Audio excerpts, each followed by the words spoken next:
andurid on vajalikud info saamiseks. Robot oli siis selline masin, mis siis abistab inimest töö tegemisel.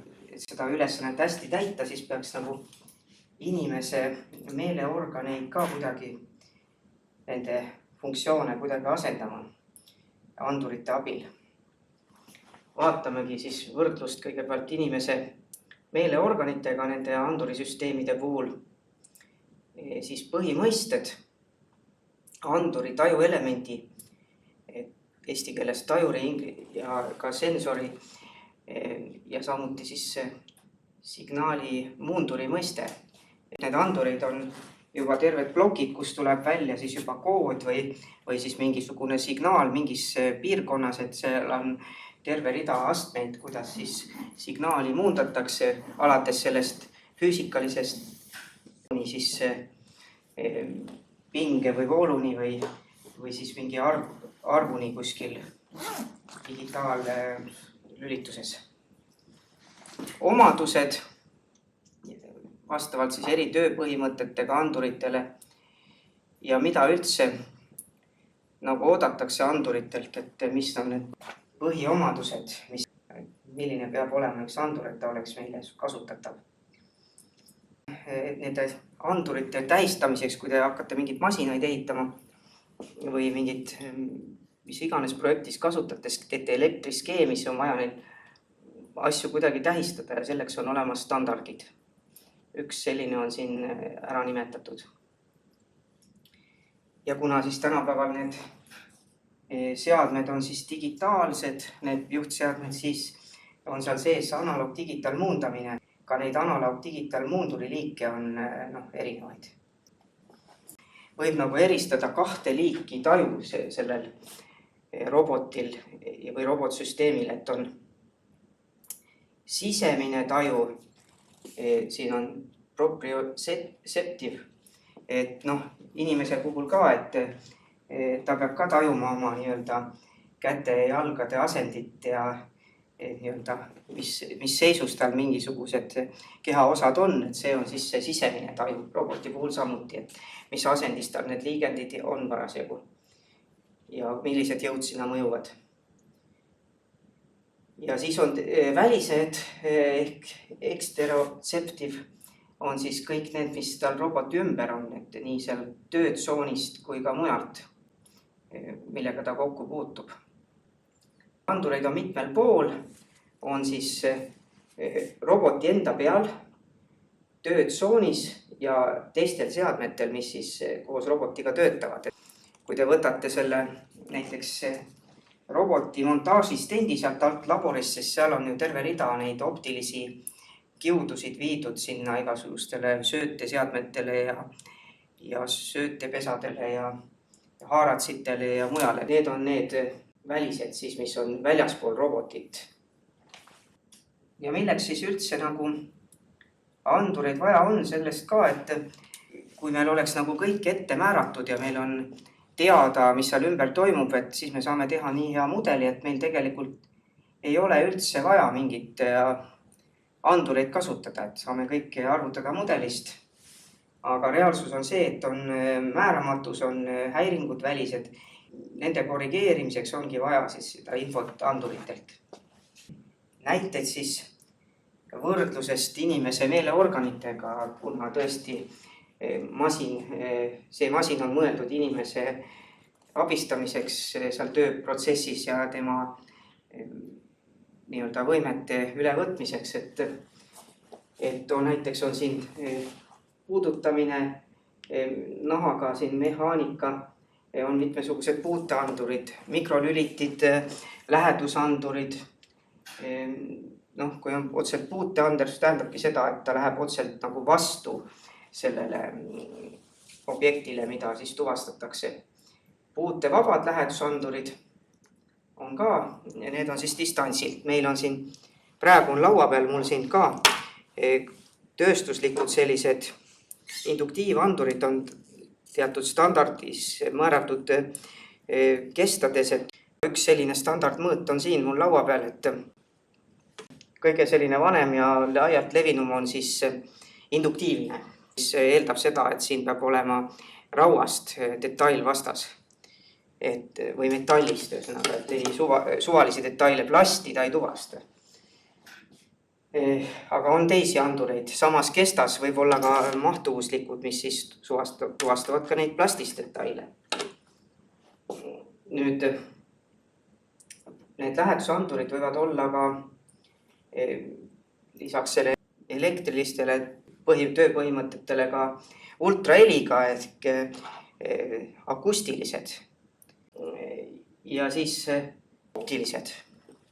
Optilised on ka võimalikud mitmed moodi, et siin on niisugused lihtsamaid, aga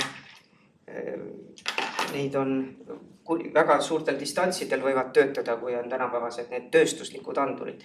Et neid võib-olla parem on vaadata meil kusagil siin laboris, et võib-olla jalutame mõnel praktikumi tunnil läbi, vaatame seal need asjad üle. Optilised andurid, inimene saab ka väga palju just nägemisega või pildi pealt infot, öeldakse, üks pilt ütleb rohkem kui 1000 sõna, et üritatakse ka arvuti abil seda pildi tuvastamist teha, aga see on üldiselt väga keeruline protsess, et seal on tavaliselt vaja neid pilte siis kuidagi siin mingid kujundeid tuvastada, sealt neid kujundeid on vaja kuidagi treenida erinevates keskkonnatingimustes, sest tegelikult see valgusolud on väga muutlikud, nii et saada sellist väga töökindlat masinnägemissüsteemi on väga keeruline. Aga see, mis asi see valgus on, et see on ka üks elektromagnetlainete piirkond. Tegelikult on võimalik ka teistes piirkondades tuvastada detaile siis optiliste meetoditega. Need on ultraviolettkiirgus ja infrapunakiirgus ja röntgenkiirgus ja nii et need samamoodi on võimalik roboti puhul kasutusele võtta. Inimese meeled sinna ei ulatu. Kuulmine ehk helituvastus vaja siis töödelda heli arvutiga ja küllaltki niisugune mahukas.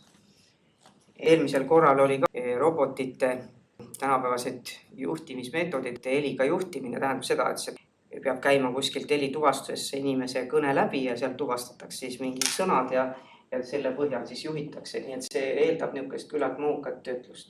Haistmine ja maitsmine on võimalik mingite keemilise analüüsi anduritega.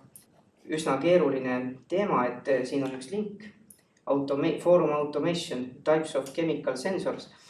Et on võimalik happelisust määrata ja muid omadusi. Üldjuhul nagu, et midagi mõistlikku sealt tuvastada, et päris palju andureid on siis vaja panna. Ja tasakaalu tunnetus samuti.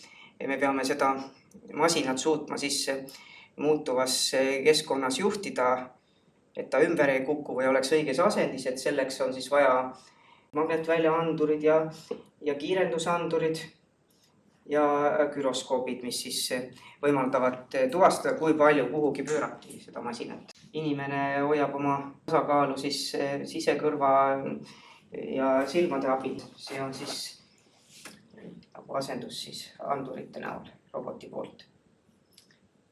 Millest koosneb andur, et kui me võtame tõesti kas või näiteks selle induktiivanduri kätte, et tegelikult siin sees on mitmesuguseid elemente. Et on siis see tundlik element, mis on siin mingi pool kuskil otsas, mille induktiivsust muudetakse, aga et selleks, et seda oleks võimalik kasutada, siis peab sealt poolist ju laskma mingisuguse signaali läbi, eks. Et seal on siis generaator ehk ossillaator. See signaal on vaja siis võimendada, nii et seda oleks võimalik kasutada ja lõpus me tahame siis saada mingisugusel kasutataval kujul.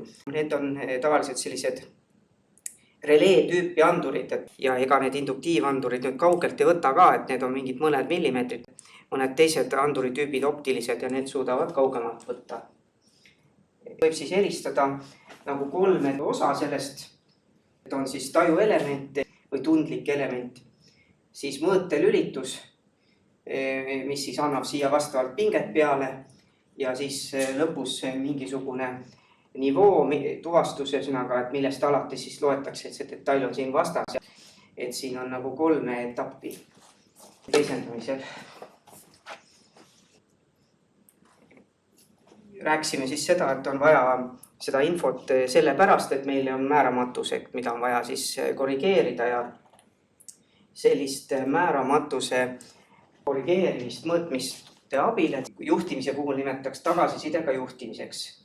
Et kui meil üldse andurid ei oleks ja toimiksime ainult nende mudelite järel, et ainult arvutame ja teame täpselt, kus midagi on, et siis on open loop ehk avatud kontuuriga juhtimissüsteem, aga nii kui meil on reguleerimine või korrigeerimine seal sees vastavalt siis mõõdetud infole, siis on tegemist suletud ahelaga juhtimissüsteemiga ehk closed loop control. Kuidas see süsteemis robotis ajamis välja näeb, on see, et igal juhul meil tänapäeval on juhtseade, mis on mingi arvutilaadne asi, seal mikrokontroller, digitaalne. Sellelt seadmelt tulevad siis juhttoimed. Praegu ei ole välja joonistatud seda täiturseadmete osa, aga tegelikult tuleb ju neid väljundid sellelt juhtseadmelt samuti võimendada ja seal on siis roboti puhul on mingid servoajamid, muundurid ja või mingid pneumosilindrid või midagi sellist. See, mis seal nüüd toimub, jõuab siis mingisuguse anduri tajuelementi, on ta siis näiteks kas või takistusandur mingisuguse liikumise peale. Tajuelement, näiteks siin sellel potentsiomeetril on see takisti, eks ju, mille takistus muutub. Siis on mingi mõõtelülitus ehk see ahel, mis siia siis seda voolu peale annab ja millega on võimalik siis tuvastada siis, kui palju siis muutus see takistus. Ja see signaal on vaja viia selle juhtseadmele sobivale kujule ja tavaliselt on siis analoog-digitaalmuundur. Juhul, kui meil on digitaalne andur, sel juhul on seal anduri sees juba ka analoog-digitaalmuundur. Hetkel, üks on rõhuandur on näiteks siin selline kiip, kus siis tuleb juba välja digitaalne kood ja see tuleb välja sideprotokolliga, et levinud nendel kiipidel on siis serial peripheral interface või IRC, et need on sellised jada koodi võimaldavad protokollid, et keegi tänapäeval mingit suurt paralleelporti ei tee, et see on liigsed juhtmed ja liigne keerukus skeemis, et kõik üritatakse jada protokolli peale viia. Ja samuti on nendel tööstuslikel anduritel, kui on juba mingisugune selline valmis tükk, kus on digitaalne andur, siis on üldjuhul kas RS485 sideprotokoll või CAN protokoll. DeviceNet näiteks on levinud ja CAN Open ja muud. Nende kiipidega muidugi tuleb selles mõttes ettevaatlik olla, et nad on kõik kardavad, eks ju, staatilist elektrit, et lihtne on neid nii-öelda rikkuda staatilise elektriga. Mõnedes laborites siin majas on siis ka selline linoleum, kus on siis all juhtiv ja all on siis fooliumiribad ja maandatud, nii et 4. korrusel ja 1. korrusel mõned sellised ruumid on. Mõned elektroonikaga tegelevad laboriruumid. See on lihtsalt selleks, et meie seadmed jääksid terveks. Ja siis käime seal peal ESD kingadega ehk elektrostaatilist kaitset pakkuvate jalanõudega ja väldime villaseid riideid seal elektroonika läheduses ja nii edasi. See standard, millega me tähistame midagi seal skeemi, elektriskeemides, et kui te hakkate mingeid asju tegema, mingid seadmeid, siis on vaja skeemi joonistada ja võib-olla olete nagu pannud tähele, et nagu takisteid tähistatakse tähega R ja induktiivpoole tähistatakse L-iga ja mõned asju veel, et näiteks pistikühendsi X-iga ja mingid mikrokiipe U-ga. Tegelikult on olemas nii 1 kui 2 tähelisi tähiseid. Et see Euroopa standard siis, mis on IEC standardi põhjal, võimaldab mõlemat ja siin on praegu toodud just need kahetahelised tähised andurite osast. Andureid kõiki siis tähistatakse tähega nõrk B ja teine täht siis võiks nagu kirjeldada seda funktsiooni, mis siis selle anduriga nagu seotud on. No, siin R on radiation ehk kiirgus, eks ju, P tugev pressure, rõhk. Siin aega mõõdetakse siin tähega K anduriga ja kui on mingid asendiandurid või asukoht, siis BG ja muud, mida siis kasutatakse kuskil juhtimisel. Nii kiirust ja sagedust BS ja need on siis need tähised, mida siis peaks andurite puhul siis vastavalt selle mõõdetava suuruse liigiga tähistama. Ja siin on näited ka nendest mõõteriistadest, ja anduritest, mida siis on tähistatud sellega, et tegelikult on erinevaid asju, et siin ei ole mitte ainult praegu robotitehnika valik, aga siin on igasuguseid, ühesõnaga, et jõuandur, momendiandur, kaaluandur, B2V, weight või. Need tulevad siis ingliskeelsestest suurustest, tähistest. Nii et on olemas selline tähistusstandard, mis siis ka kahetähelisi neid sümboleid võimaldab ja andurid tähistatakse B-ga ja kui on mingisugune takisti elektriskeemis, siis R-iga ja nii edasi.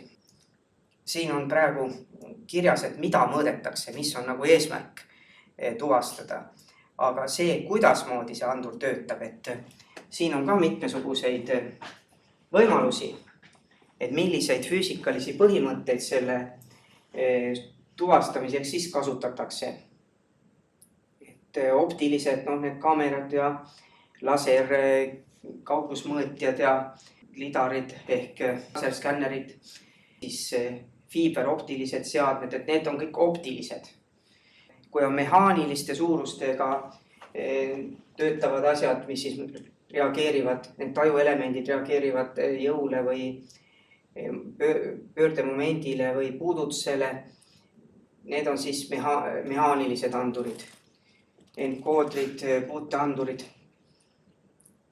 Ja niisugune laiem valdkond siis on elektromagnetilised andurid, eks ju, igasugused, mis nagu elektromagnetväljaga töötavad. Võiks lisada veel optilise alla selle enkoodri, sest need enkoodrid on tavaliselt optilise iseloomuga. Et siin on mul üks enkooder, eks, et siin on mingi ketas sees mingite niisuguste piludega ja siis on ühes slaidi peal on sellest ka pilt siis.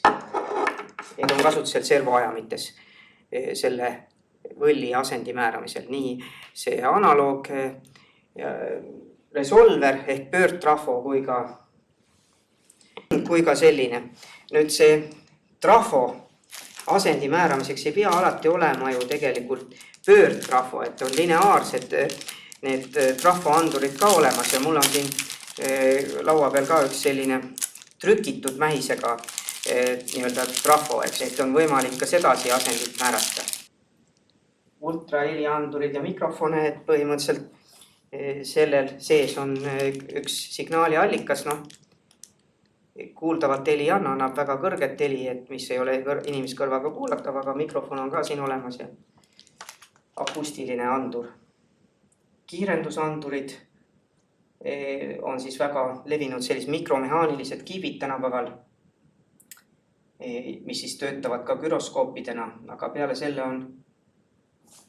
siin on küll inerts, fiber optic gyroskoops. Siin on, näete, sama asi kahes kohas, et tegelikult põhimõte on kahes kohas ka, et ühesõnaga mõõdetakse seda pööramist, kui palju see detail pöörab, aga optiliste metoditega.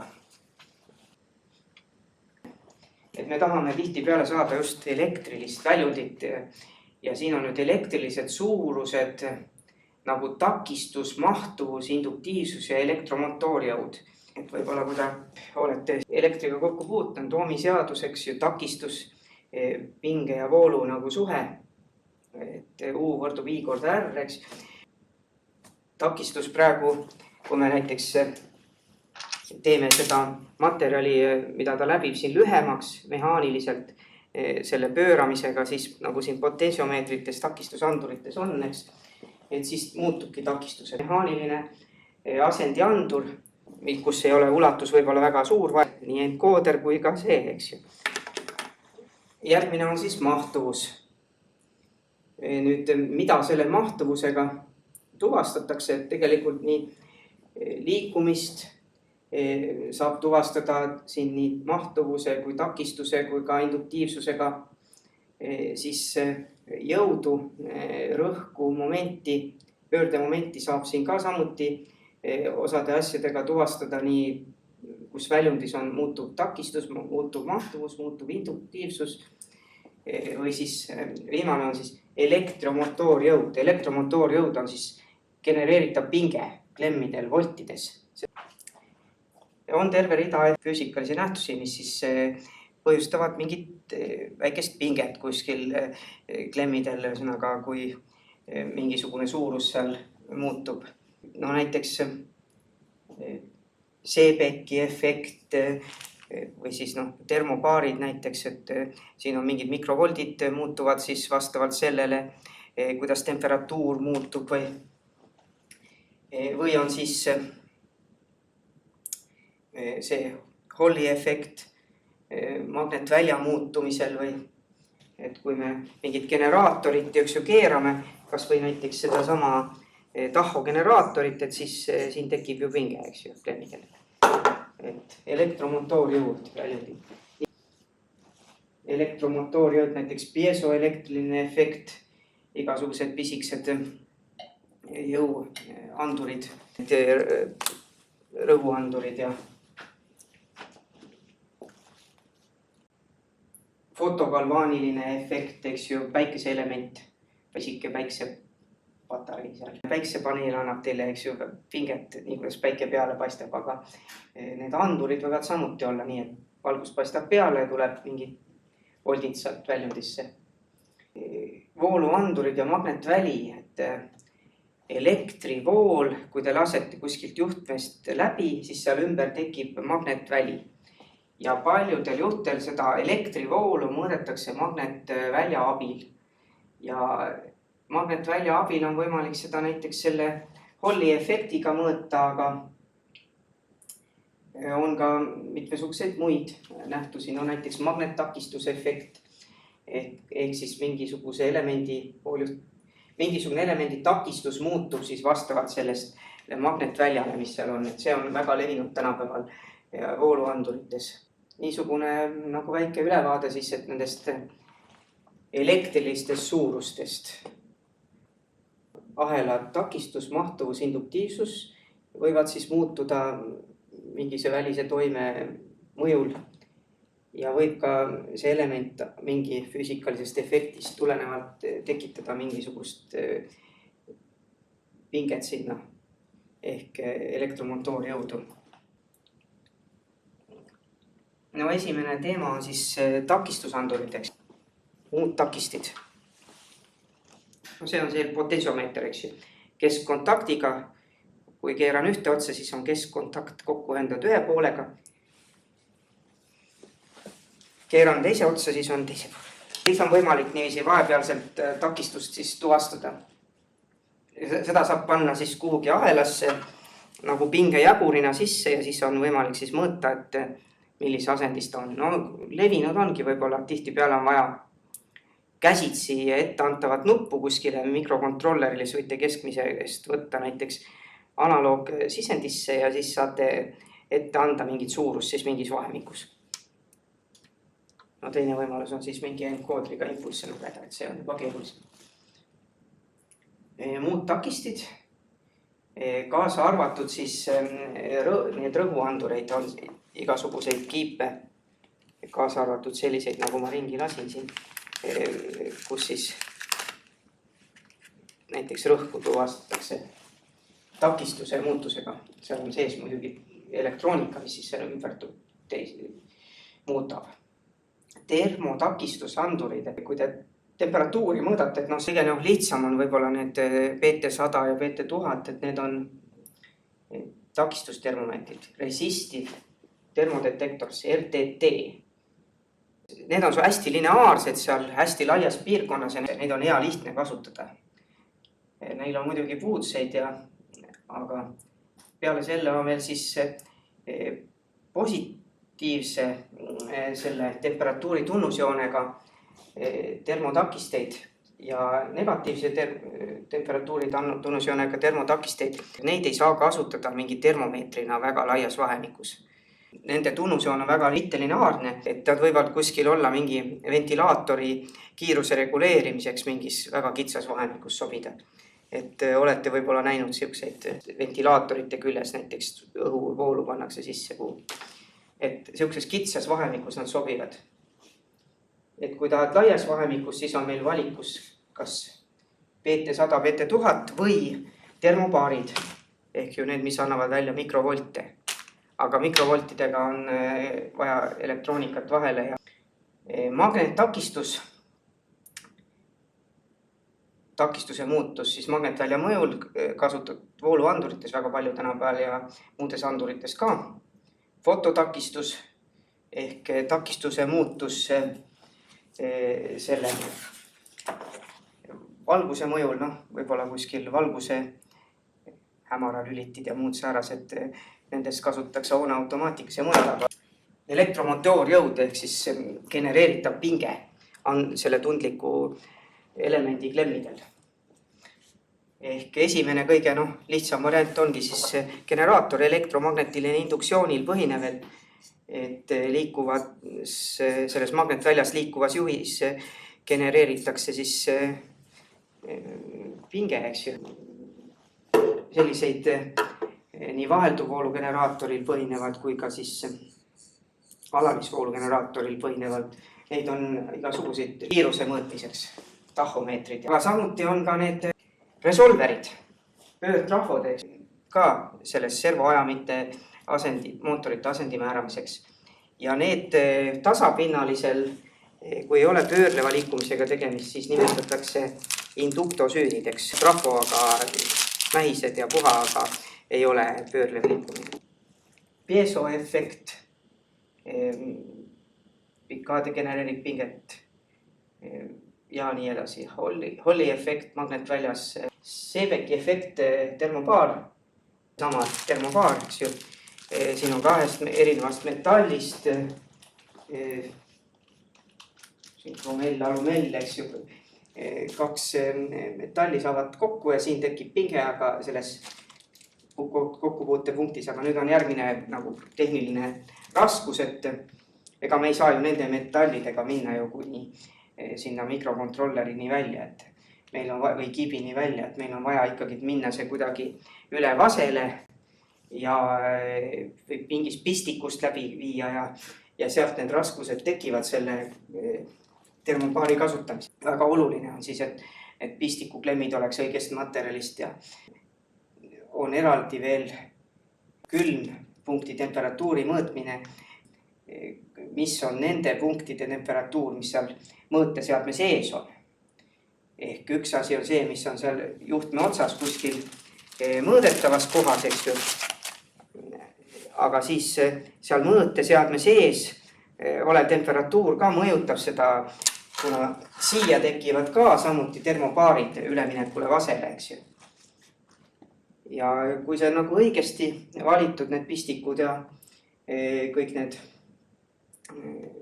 temperatuur mõõdetud seal vastava kiibiga, siis süsteem võib sama hästi töötada nagu see takistustermomeetergi.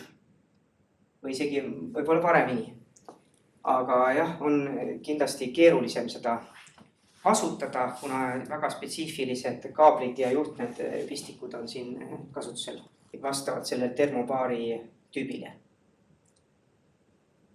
Ja päiksepaneel ka siis fotogalvaaniline efekt. Tekib pinge siis selles fotogalvaanilise elemendis. Seda pilti me juba vaatsime, aga vaatame siis seda väljund poolt siin.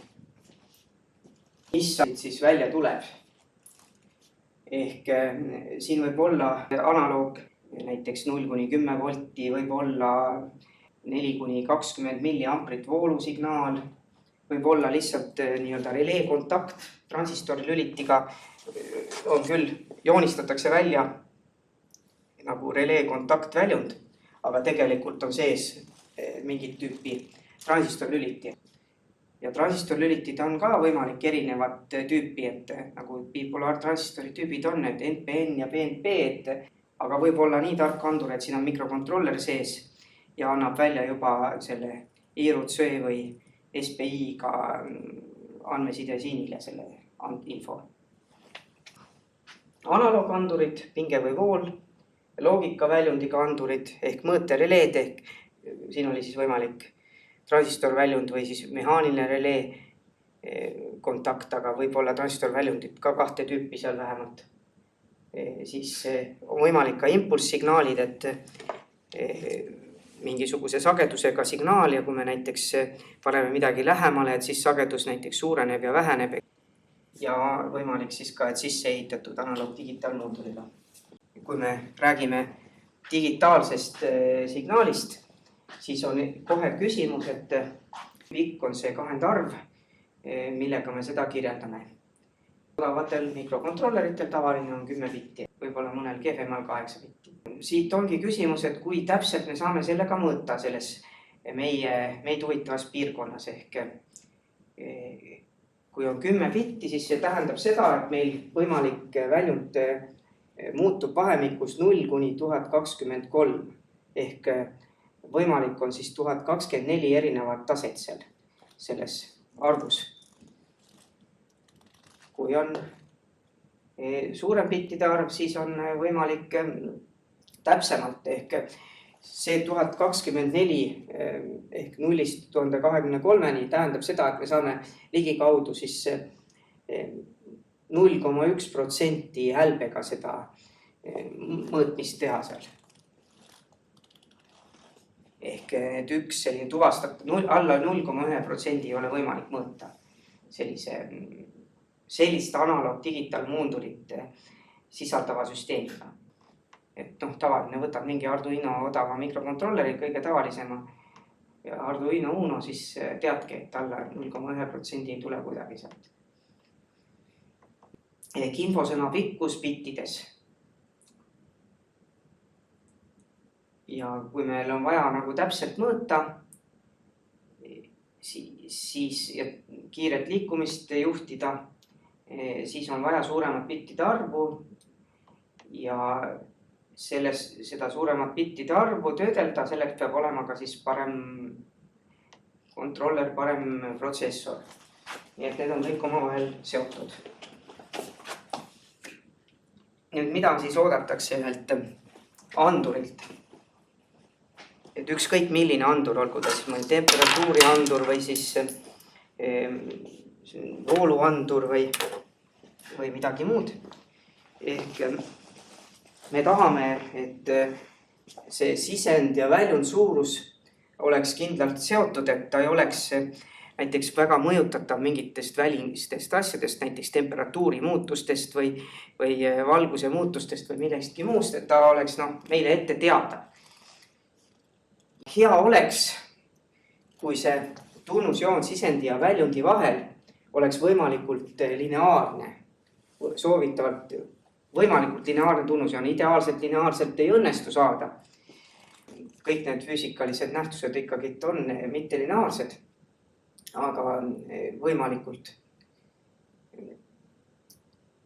Näiteks kas või võtame see sama takistustemperatuuri andur RTD, eks ju, et ta on tõesti nagu päris hea termomeeter siin nii välistes temperatuuridel -20 kuni pluss, ma ei tea, 100, aga päris lihtsalt proportsionaalset seost ikka ei saa kasutada siin selle temperatuuri näidiku vahel, et alumises otsas seal miinuskraadidel ja kõrgetel temperatuuridel on see mittelineaarsus sees ja seal on vaja siis vastavalt lineariseerida.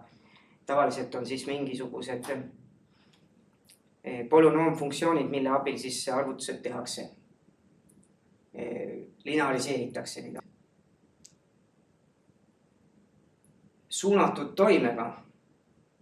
See tähendab seda, et kui me kas või näiteks midagi mõõdame, et siis me selle mõõtmisega ei tohi seda objekti tagasi mõjutada.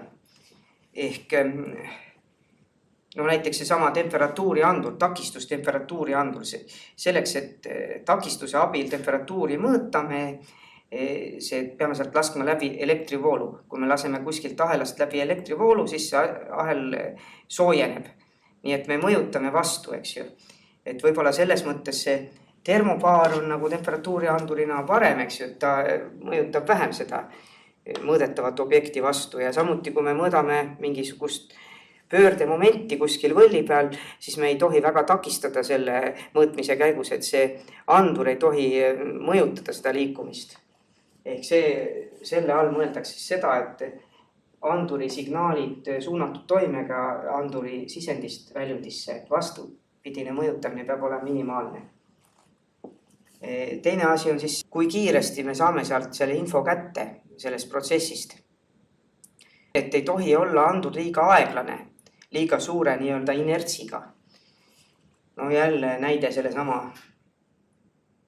kas temperatuuri andurilt, et kui see andur nagu liiga kaua seal üles soojeneb, et siis me saame selle info liiga hilja kätte sealt. Või kui mingi asi seal liiga kaua aega võtab. Nii et toimekiirus, response time peab olema piisav. Ja kolmas on siis see, et välistes oludes, et peab see asi sobima. Et näiteks selline ultraheli andur ilmselt kuskil tööstuslikes tingimustes vastu ei peaks, et selleks on spetsiaalsed tööstuslikud ultraheli andurid, kus mingis mahutites mingisugust nivoo kõrgust kontrollitakse ja võimaldavad kuni 5 meetri peale sedasi tuvastada kaugusi. See membraan ja mikrofon ja väljund, eks ju, see peab olema keskkonnale vastupidav. See läheb kohe mingit tolmu täis ja ei tööta. Nii et iga asi on omaks otstarbeks. Ja all on üks link nendes samade andurite omaduste kohta. Järgmine samm on see, et me peame selle anduri kuidagi nüüd ära ühendama selle juhtseadmega. Nüüd, kui see on seal samas mingi väikse seadme sees, et siis teil ilmselt ei ole väga vaja seal mingid kaitseahelaid panna, et te saate selle suhteliselt kompaktselt ära mahutada. Aga ka selle mikrokontrolleri põhjal, et seal on ka kümneid viise, kuidas on võimalik see mikrokontrolleril mingi sisend läbi põletada, et peab kõik olema nagu ette nähtud õiges vahemikus, et pingejagurid, et saaks õige nivooga sinna analoog-digitaalmuunduri sisendisse. Et kui see analoog-digitaalmuundur sisend ei kannata rohkem kui 5,5 volti 5,6 juba põleb läbi, et siis me peame seda kuidagi piirama. Et siis on liitpinge piiriku ahelad nimetatud Zener-dioodiga ja stabiliktroniga ja võib-olla on vaja isegi sulavkaitse teatud juhtudel panna ette. Samuti, kui on meil voolusignaal, siis voolusignaal on vaja ikkagi teisendada uuesti pingesignaaliks seal tavaliselt analoog-digitaalmuunduri sisendis. Mingi takistus peab olema, mida see läbi peab. See takistus peab ka olema suhteliselt nii-öelda püsiv, et kui näiteks selle takistus muutub siin temperatuuris sõltuvalt liiga palju, siis me ei saa siit täpselt mõõta selle süsteemiga, eks ju. Ehk täppistakisti vähem sõltub sellest temperatuurist ja nii edasi. Nii et kõike see on nagu oluline jälgida.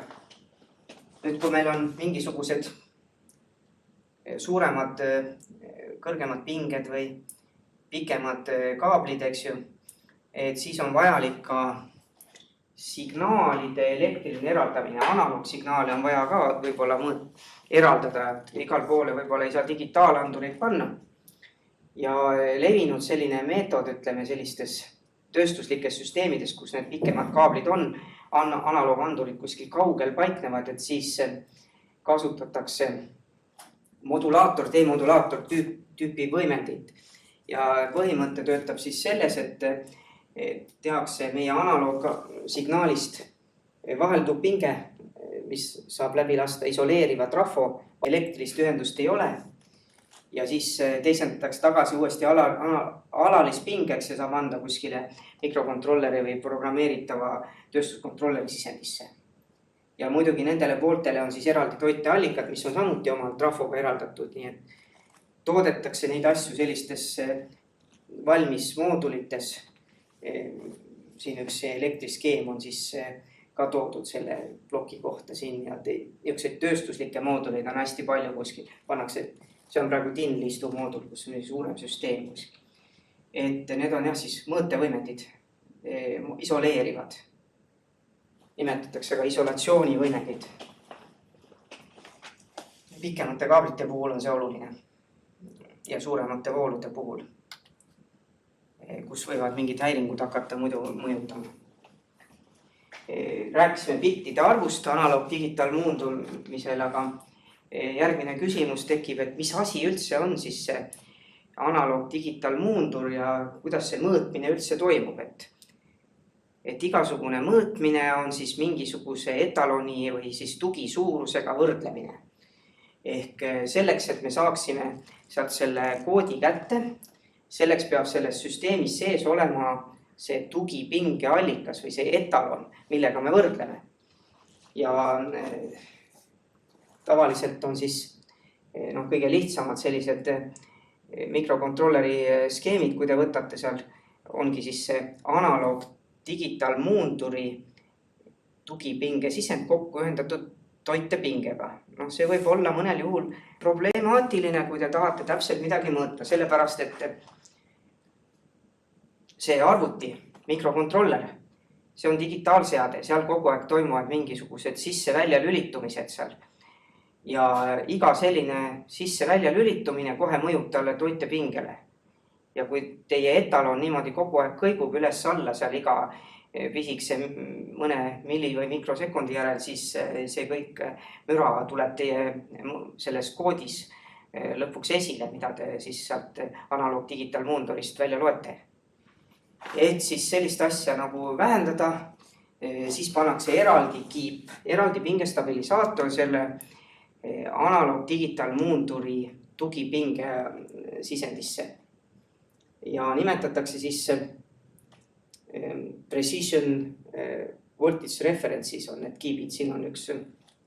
Need on mitmesuguseid, on ühesõnaga fikseeritud pingele seal 3 volti, 3,3, 5 volti, aga on ka eraldi reguleerimissisisendiga, kus te saate siis mingisuguse potentsiomeetri abil sealt väljund takistite abil näiteks 3 kohta pärast koma ilusti paika reguleerida, et reguleerite seal näiteks 3,0002 või 0,000, ühesõnaga väga, nendel kiipidel on väga hästi hoiavad seda pinge, et millivolti hoida ei ole probleem seal etalonina. Nii et tunduvalt parema mõõtetulemuse saate, kui te seda kiipi kasutate, kui te panete lihtsalt standardskeemiga Arduino mooduli, kus on referents või tugipinge sisend kokku ühendatud toitega. Ja muidugi jah, see bittide arv, et need odavamad on 10-bitised, et need nivoosid võiks olla rohkem, et selleks, et see täpsus siin ka mõistlik oleks. Analoog digitaalmuunduritest, nendel samad mikrokontrolleridest. Ehk esimene küsimus, mitme bitine, eks ju, mitu kahendarvu kohta selles koodis, millises pingevahemikus töötab. Tavaliselt on vastavalt sellele samale kiibile, et kui mikrokontroller töötab 0-3 volti, siis on see analoog digitaalmuundur ka samas vahemikus. Või 0-5 volti, siis on analoog digitaalmuunduri sisend ka samas vahemikus. Ja võimalik siis nende pingejaguriga seda siis sobitada, aga tuleb jälle arvestada, et seal on takistite takistus sõltub temperatuurist ja iga lisakomponent hakkab nagu mõjutama. Siis sisendtakistus, nüüd see mõõteprotsess seal analoog digitaalmuunduris peaks nagu seda võimalikult vähe tagasi mõjutama, et see suunatud toime. Et selle tõttu, kui on mingid väga nõrgad signaalid seal, siis on vaja võib-olla panna võimendi sinna analoog-sisendile ette, et enne kui on võimalik siis seda otse sealt mõõta. Ja siis on veel muundusaeg, kuna see analoog-digitaalmuundur tänapäeval kasutatakse ikkagi niisuguseid tsüklilisi, et ta ei ole nagu ühe tsükliga ei mõõda kõiki kohti ära, et ta käib need samm-sammult koha kaupa läbi või siis mingite teatud tsüklite arvuga saab kätte selle koodi. Ehk üks kanal on teatud arv tsükleid, siis kui meil on selline mikrokontroller, siis on sama analoog-digitaalmuunduri küljes võib-olla mitmeid sisendid, mida siis kommuteeritakse analoog-multiplekseriga või ümber, ühesõnaga üks kanal mõõdetud, teine, kolmas, sama analoog-digitaalmuundur. Siis kui me tahame kõik need kanalid ära mõõta, siis need muundustsüklite pikkused kõik summeeruvad ja saame siis selle tsükli ajaselt, palju siis kõik need kanalid üle mõõdetiks. Nii et selline see tänapäeva analoog-digitaalmuundur on. Nüüd, millised analoog-digitaalmuundureid üldse kasutatakse, et jah, ma siin tõin niisuguse kõige levinud mikrokontrolleri näite, et tõesti kasutavad koha kaupa kodeerimisega analoog-digitaalmuundurit. Successive Approximation Analog-Digital Converter, mis tähendab siis seda, et koodikohad käiakse niimoodi läbi kõige suurema kaaluga 2 kohast kuni kõige väiksema kaaluga 2 kohani. Ja seda võib võrrelda siis umbes sellega, kui te kuskil näiteks sellise vana mehaanilise kaaluga võib-olla kaalute mingisugust turul mingisugust toiduainet seal, et panete neid vihtisid, et kõigepealt võtate kõige raskema, vaatate siis selle kõige raskema koha, siis võtate väiksema, eks ju, ja kõige väiksemani välja. Et see elektriliste pingete proovimine sinna käib samamoodi tsüklite kaupa, eks ju, proovitakse järgi, et oli liiga vähe, läheb number 1 kirja, oli liiga palju, läheb 0 kirja, siis oli liiga vähe, jälle 1 kirja, jälle oli liiga palju, läheb 0 kirja ja niimoodi kuni viimase kohani välja. See on nagu levinud siis mikrokontrollerite analoog-digitaalmuundurites. Aga see ei ole sugugi ainus analoog-digitaalmuunduri liik. Kui te näiteks võib-olla on arvuti helikaardid, eks ju, kus siis seda meie kõnet praegu salvestatakse, et suure tõenäosusega seal on kasutusel hoopis impulsmodulatsiooniga analoog-digitaalmuundur, niinimetatud delta sigma analoog-digitaalmuundur. Ja seda kasutatakse ka näiteks mujal, näiteks elektriarvestites voolu ja pinge mõõtmisel. Et siin siis toimub nagu teisel põhimõttel, et siin on nagu ühebitiline integreerimine siin. Mõlemad on tänapäeval siis ikkagi tagasisidega süsteemideks. Kontrollitakse, et kas oli rohkem või vähem, eks ju, võrreldakse. Kas oli rohkem kui vaja, siis võetakse 0 kirja, kui oli vähem, siis 1 kirja. Ja siin on nüüd allpool kirjeldatud natuke seda ühe bitiga töötavat impulsmodulatsiooniga analoog-digitaalmuundurit. Ühesõnaga, siit tuleb impulside jada 1 nullid järjest ajas ja need läbivad siis ühe niisuguse hiljem digitaalse filtri ja saadakse lõpuks siis sellise impulsi jada põhjal siis lõpuks kätte, mis see nivoo parasjagu seal pingel või voolul on. Et need just sobivad sellise pidevalt muutuva signaali puhul hästi. Näiteks need samad elektriarvestid ja siis helikaardid arvutites. Nüüd releväljudiga andurid. Rääkisime, et on sõltuvalt transistori liigist, et lihtsamal juhul võidakse lihtsalt kujutada seda niimoodi, et normaalselt avatud kontaktiga ehk sulguva kontaktiga andur. Normaalselt suletud kontaktiga paneme detaili vastu, aktiivseks läheb siis kontakt avaneb ja on siis ümberlülitav kontaktiga, kus siis on 2 väljund otsa. Et üks läheb nagu kokku ja teine läheb lahti, et see on siis nimetatakse täiendväljund. normally open, normally closed. Tänapäeval nendel tööstuslikel anduritel see kolmas viis on nagu väga levinud. Aga nüüd väga palju on siis ka kasutusel sellised nii-öelda transistorväljundeid, et siin tuleb nüüd jälgida seda, et mis pidi see polaarsus on.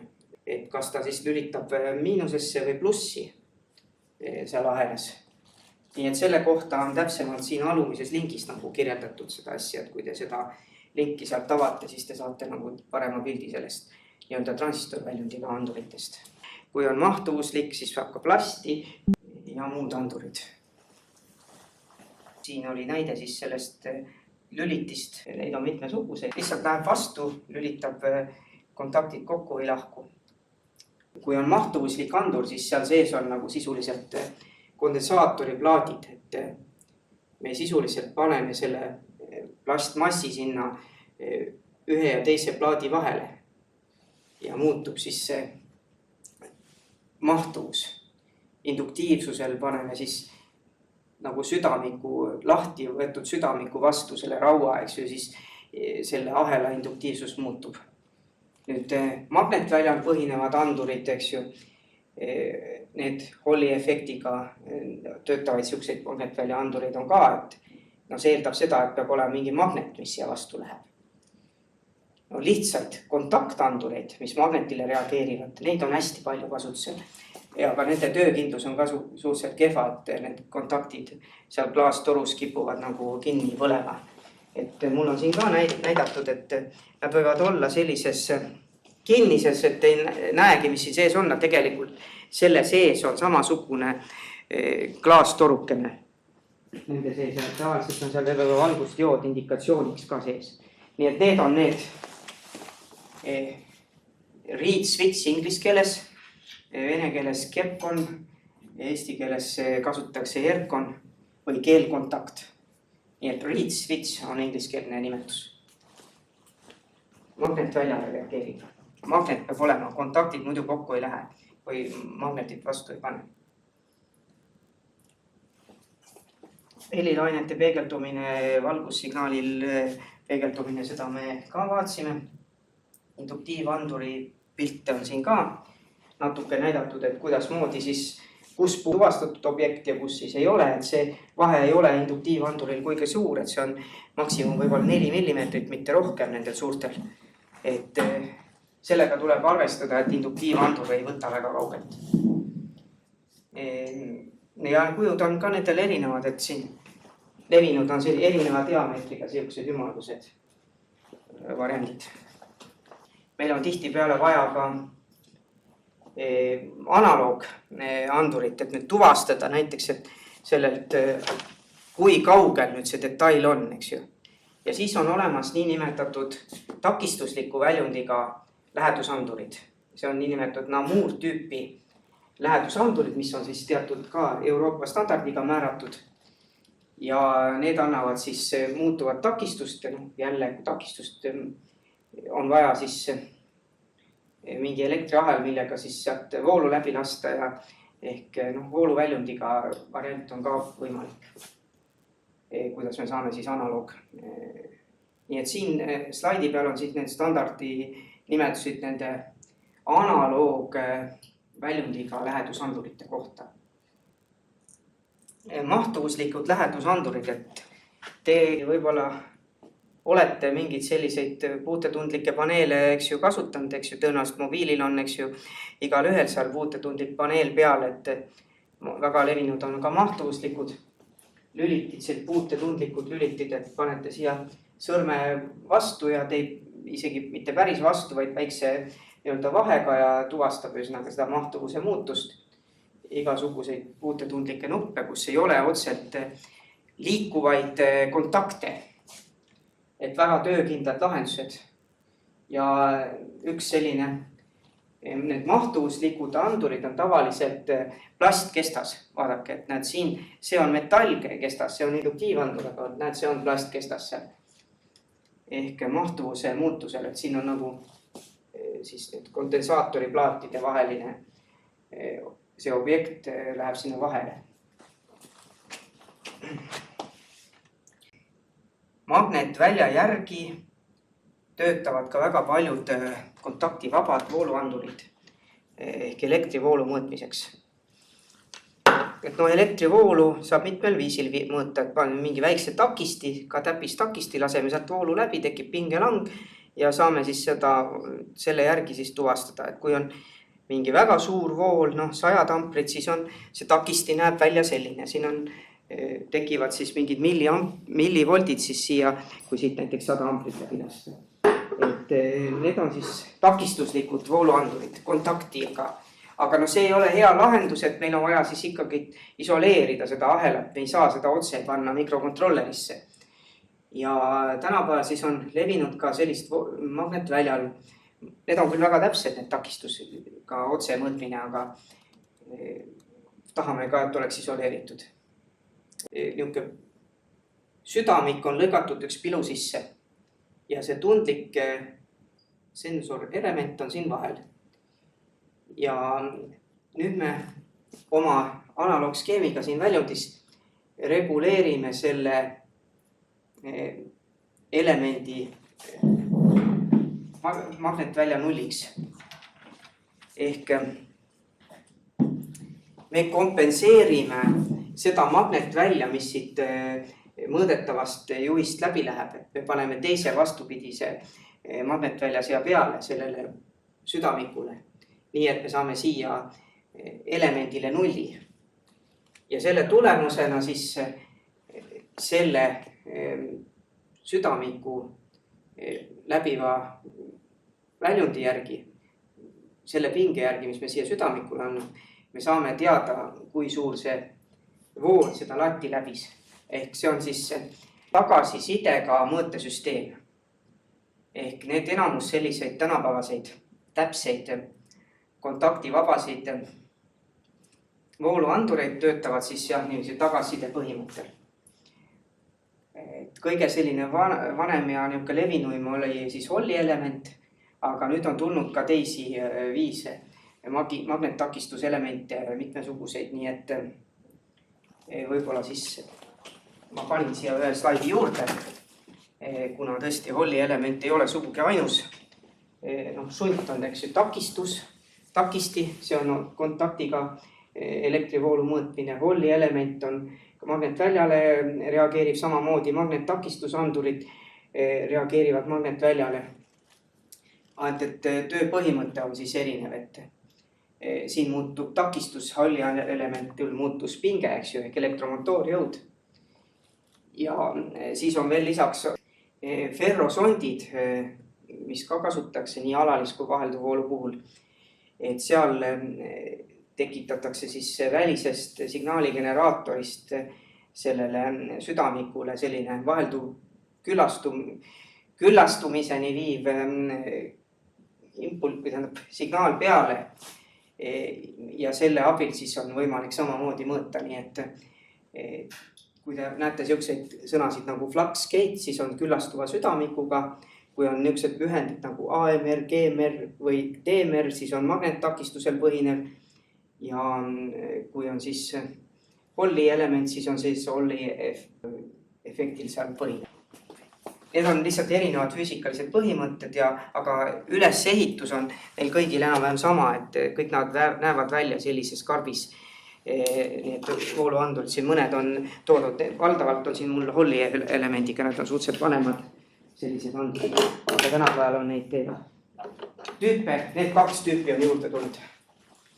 Aga peale selle, kui on võib-olla nendel robotites väga aktuaalne ei ole, aga kui on vahelduvoolu ahelad, siis vahelduvoolu ahelas saab seda mõõtmist teha ka voolutrafoga. Et see on ka elektrivoolu mõõtmise viis, aga see ei sobi üldse alalisvoolule. Ultraheliandurid ehk nii-öelda sonarid, tööstuslikku tahaks ka näidata, mõned on siin pildil, aga midagi sarnast on meil seal laboris ka, võtab 5 meetrit. Et kui 5 meetri pealt tuled ette sellele klõbisevale helile, siis ta tuvastab, et keegi on vahel. Et selle töötab samamoodi nagu mõned loomad oma ümbrust tuvastavad. Näiteks delfiinide helilokatsiooni kohta on siin üks link, et kuidas siis samuti heliga plõgistavad siis nii, et saavad teada, kui kaugel mingi objekt neist on seal. Nii et samamoodi, et üldjuhul on siis ultraheli sagedusega, nii et ei ole kõrvaga väga kuulda seda heli, aga kui on väga tugevad signaalid, siis see esifront sellel ultrahelil võib ka väga plõginana kuulda olla.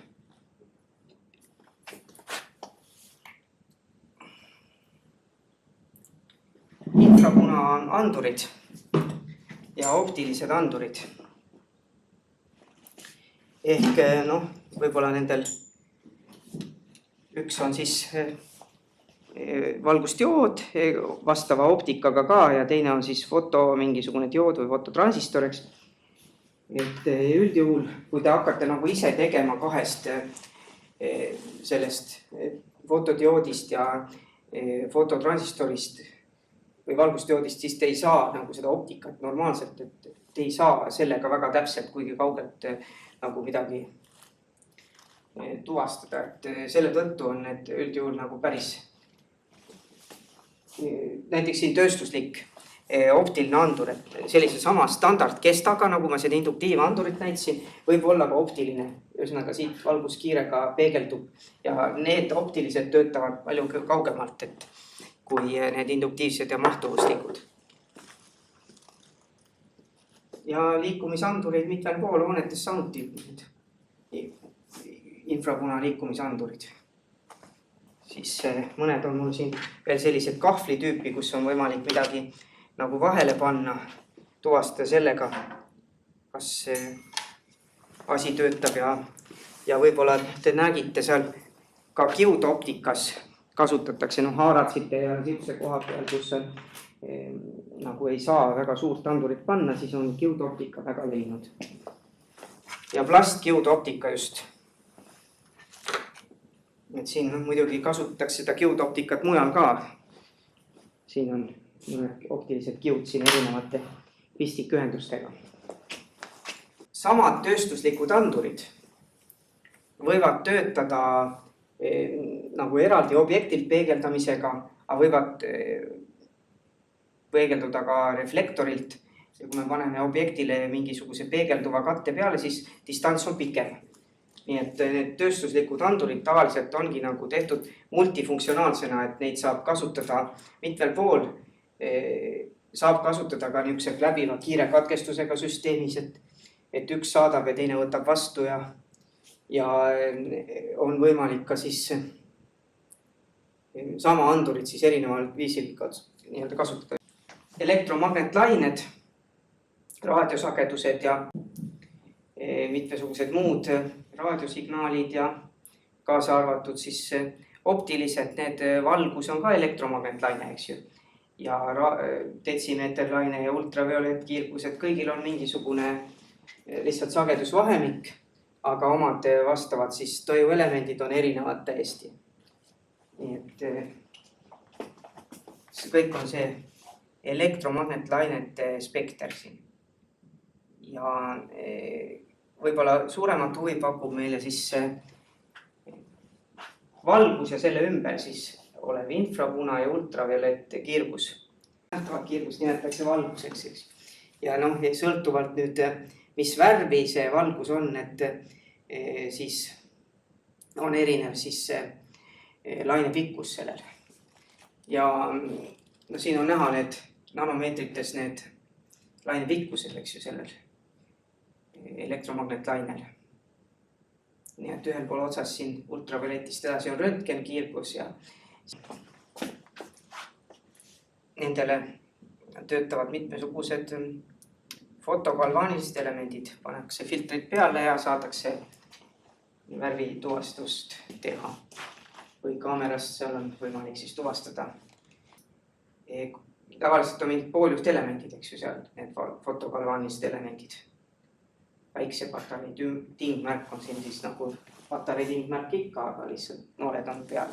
On siis need fotodioodid ja fototransistorid, nende töö põhimõte. Põhimõtteliselt, kui te võtate mõnel vanal transistoril, saete selle kesta maha ja panete ta päiksega ette ja panete multimeetri külge, siis te näete, et sealt pinge on väljundis päikese peale. Nüüd need optilised andurid võivad töötada kiire katkestusele, true beam, võivad peegeldiga töötada, võivad peegeldada objektilt tagasi, kasutatakse valguskardinates ohutuse tagamiseks, seal detailide tuvastamiseks, inimeste tuvastamiseks, võivad töötada läbi diodoptika, nagu me siin vaatasime.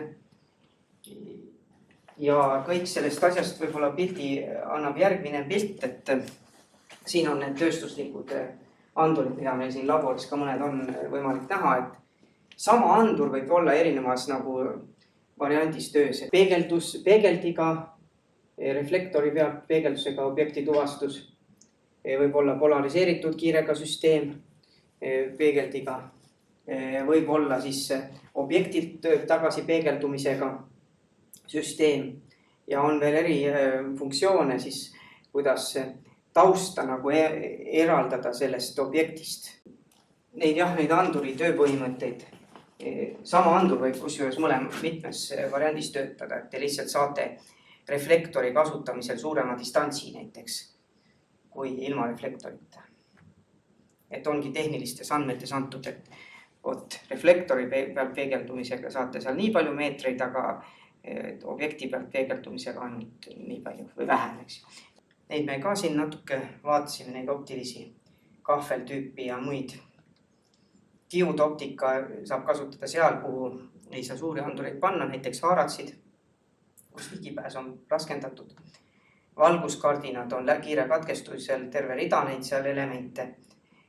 Võimalik siis tuvastada neid inimeste kehaosasid mingisse tsooni sisenemisel, et kõik see asi on määratud tegelikult vastava masina ohutuse standardiga. Eraldi standard on kohe nende ohutuskaitsevahendite kohta, et inimese keha osade lähenemiskiirust lähtuvalt, et kuidas siis neid asju valida ja paigutada, nii et roboti töötsooni ümber siis on need valguskardinad levinud lahendus, sest et see võimaldab meil siin tõstukitega ligipääsu siis selle objekti, nende tööobjektide vahetamiseks.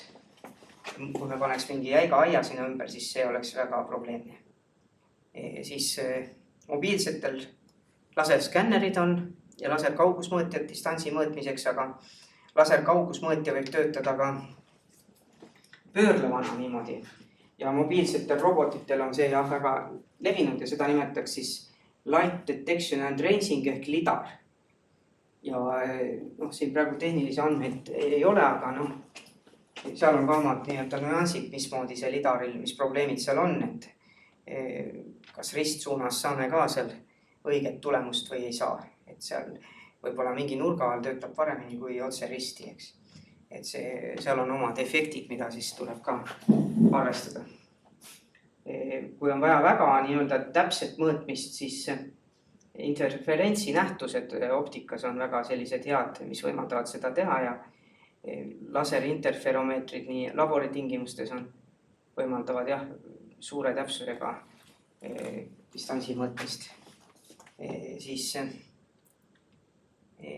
radarisüsteemid on hakanud levima, tulnud spetsiaalsed kiibid, mida saab ka nii mobiilsetel robotitel kui ka siis autodel kasutada just millimeeter laine alas. Ja mõned sellised näited on siin väljas, et just mis tsiviilrakendustes ka kasutatavad on. Et siin sellel laeval, droonlaeval, mida siin arendatakse, on seda ka kasutatud, millimeeterlaine radarit proovitud. Ja autodel siin võib olla erinevaid süsteeme, et on erinevaid radareid siin, kas on siin külgedel või ees või nii, et mõned näited on siin piltidel ka olemas. Nüüd masin nägemine andis väga palju infot ja seal on tihti peale sees ka igasugused koodi lugemisfunktsioonid, et on võimalik siis QR-i ja tripkoodi tuvastada lisaks veel ja teksti lugeda mõnedel juhtudel. Character Recognition OCR-i teha. Nüüd takistus need jõuandurid. Ma siin mõned kiibid lasin ringi siin enne, kus on siin tensoandur või ka rõhuandur näiteks. Ka samamoodi, et mingi kiip ja siin on piesoandurid, et on võimalik siis kasutada lihtsalt takistusel põhinevat tensoandurit, et mingit metallelement samuti, kui te teda väga deformeerite, et tema need kuju muutub ja takistus ka muutub, aga kui te teete niisuguse tiheda võrgu seal. Aga samas piesoelemendiga saab palju täpsemalt seda teha ja ongi siis see piesotakistusandurid, piesoresistiv, et samamoodi on mingisugune selline võrk, mida siis seal deformeeritakse ja mille takistus siis muutub. Nii et takistusandurite erinevad liigid. Ja samamoodi see rõhuandur ka, mida ma ringi lasin, et üks on siis siin ka, et on mingid pooljud kivid kuskil seal sees, eks ju, ja kui sinna rõhk peale antakse, siis see deformeerub ja saab sealt siis takistuse muutuse ja sealt kaudu siis tesendatakse lõpuks pingeks ja mikrokontrolleril mõõdetavaks.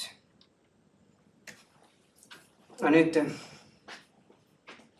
eristatakse siis piesoelektrilisi ja piesoresestiivseid, et ühel juhul tekkis pinge, nii nagu oli Olli efekt, andis pinget, eks ju, piesoelektriline tekib selle piesoefektiga pinge ja teine takistus muutub, piesoresistiv. Ehk nendel on kõigil omad omadused. Ehk see piesoelektriline ei sobi staatilise jõu jaoks, et seda vibratsiooni jaoks, sellise asja jaoks ta sobib hästi, aga mitte staatilise jaoks. Konstantset jõudu on sellega ei ole võimalik mõõta. Samuti on võimalik mahtuvusliku induktiivsete anduritega jõudusid ja rõhkusid ja deformatsioone mõõta ja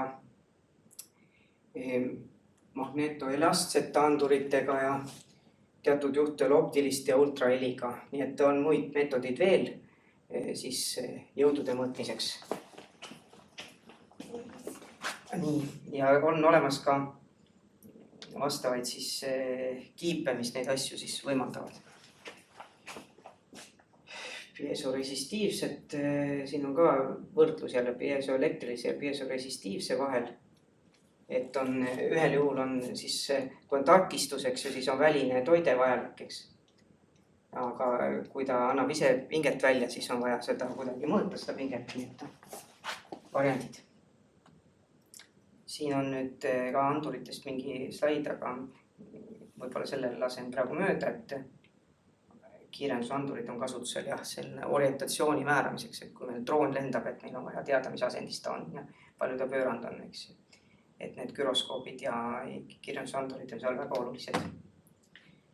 Nüüd tänapäeval siis, nagu jutt oli ja lasime ringi ka, on mikromehaanilised kuskil kiibis sisse ehitatud need jõuanduriteks. Mikromehaanilised, kuidas neid asju siis tehakse, et mingid elastsed elemendid kuskil mikrokiibis. Siia siis ma tõin mõningaid näiteid, otsisin välja erinevat tüüpi siis kiipe, et on kiirendusmõõtjad, akseleromeeter, gyroskoobid, siin näiteid kiipide näol, rõhuandurid, mikrofonid, teatud kiibid, inertsiga lülitid, mida siis kasutatakse kuskil autode ohutussüsteemides, siin turvapadjad ja muud, et tuvastada siis kokkupõrget ja üks lööke ja muud säärast asju. Ja selline gyroskoopi kiip tänapäeval on võib-olla juba teie telefonis seal koos protsessori ja muude asjadega ühes plaadi peal seal koos, et kompassiga koos ja gyroskoopiga koos teil see asi, nii et võib-olla robotit ehitate, siis on vaja eraldi kiibiga panna see moodul. Lennukitel endiselt kasutatakse ka vanakooli selliseid mehaanilisi gyroskoope ja rõhuandureid kõrguse mõõtmiseks. Aga nendel militaar- kui nendel parematel droonidel ja nendel on siis juba levinud ka kivud optilised gyroskoobid. Et seal me rääkisin, et on optilised interferentsinähtused, mille põhjal see asi siis töötab, et need on palju täpsemad kui need mikromehaanilised kibid. Tänapäeval on siis see kompassandur seal mikromehaanilises kibis.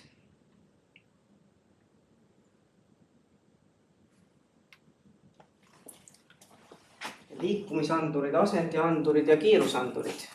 Oli juttu, et on servoajamitel pöördtrafoga asendiandurid, eks ju, resolverid. On ka selline asendi edastamise süsteem nagu Celsyn, et analoog kuskil tööstuses, kus on vaja nagu pikkade distantside taha analoogsignaaliga edastada millegi asendit või midagi kaugjuhtida niimoodi analoogsignaaliga, siis vanades süsteemides selliseid asju kasutati, et ühelt poolt keerad ja teiselt poolt keerab järgi. Nüüd digitaalsetes süsteemides on siis asendiandurina need enkoodrid.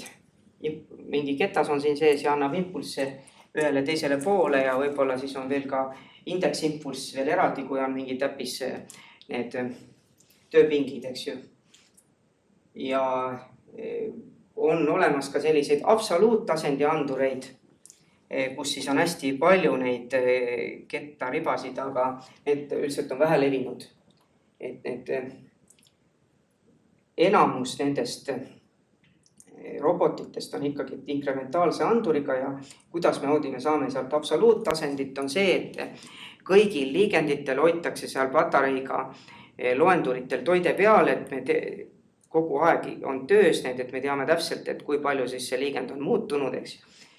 Ja see on ühtlasi ka probleem, sest et on vaja teatud paari aastaga neid patareisid vahetada, et mitte kaotada selle roboti positsioneerimise täpsust, eks.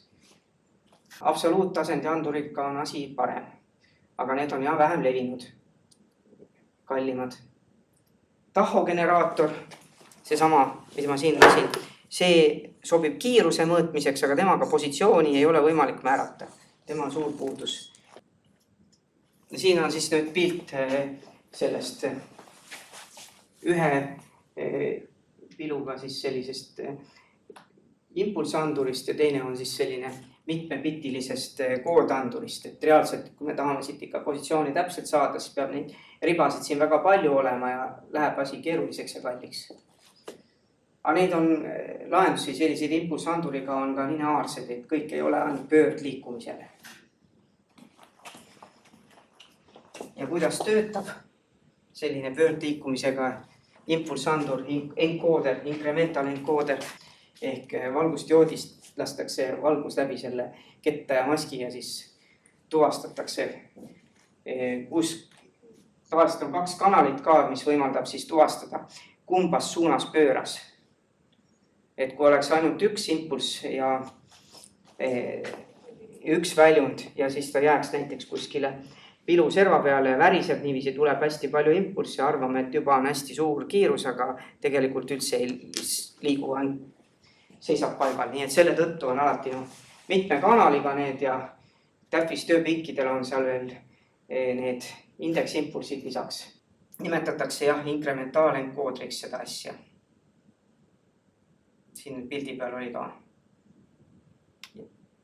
Ja teine on siis see pöördtrafo ehk resolver. Trafo võib olla erinevas variandis, aga servomootoritega koos on ta väga levinud. Servoajami mootor on tavaliselt siis varustatud nii selle pöördtrafoga anduriga kui ka piduriga, kuna paljusid neid roboti telgi on võimalik vaja ka hoida paigal, kui ei on toide maas. Et see on vedruga hoitav pidur, mida vabastatakse siis elektromagnetiga. Ja siis oli jutuks, et neid trafoandureid võib teha ka trükkplaadile ja trükitult. Neid siis nimetatakse induktosüümideks. Temperatuuriandurid, seda me natuke juba vaatasime, et neid on ka erinevaid liike, et on takistusandurid ja termopaarid, mis siis annavad seda Seebecki efekti tõttu pinget sinna mikrovoltides temperatuuriga. Et käisime siis üle igasuguseid andureid, mida siis tööstusautomaatikas ja robotites kasutatakse.